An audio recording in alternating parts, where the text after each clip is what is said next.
Göyçayda həm yerlilər arasında yaranan mübahisə ölümlə nəticələnib. Hadisə rayonun Məhəmməd Əmin Rəsulzadə küçəsində yerləşən kafelərdən birində qeydə alınıb. Belə ki, 36 yaşlı Cavid Əhmədovla 31 yaşlı Mehman Əskərov arasında şəxsi münasibətlər zəminində mübahisə yaranıb. Bu zaman Cavid Əhmədov hündür pilləkəndən yerə yıxılıb və ağır bədən xəsarətləri alıb. Ətrafdakı insanlar onu dərhal Göyçay rayon mərkəzi xəstəxanasına çatdırsalar da, həyatını xilas etmək mümkün olmayıb və o aldığı xəsarətlərdən elə xəstəxanadaca dünyasını dəyişib.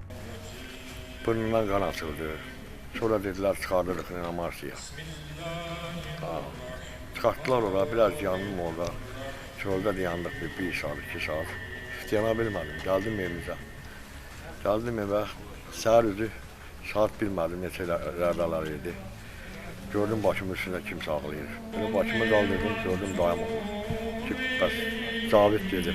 Məsələ ilə bağlı təbibdən bildirilib ki, fevralın 16-sında saat 23:40 radələrində bir nəfər Göyçay rayon mərkəzi xəstəxanasının təcili tibbi yardım şöbəsinə hospitalizasiya olunub. 1990-cı il təvəllüdlü şəxsə təpə sümüyünün xətti sınığı, qapalı kəllə beyin travması, beynin əzilməsi, burunun sınığı diaqnozları təyin olunub və zəruri tibbi yardım göstərilib. Vəziyyəti ağır qiymətləndirilən pasiyentin müalicəsi reanimasiya şöbəsində davam etdirilib. Göstərilən bütün reanimasiya tədbirlərinə və həkimlərin çoxsaylı səylərinə baxmayaraq, fevralın 17-sində saat 8-də şəxsin ölüm faktı qeydə alınıb. Meyit təşrih olunması üçün məhkəmə tibbi ekspertiza və patoloji anatomiya birliyinin Göyçay rayon şöbəsinə təhvil verilib. Fakt araşdırılır.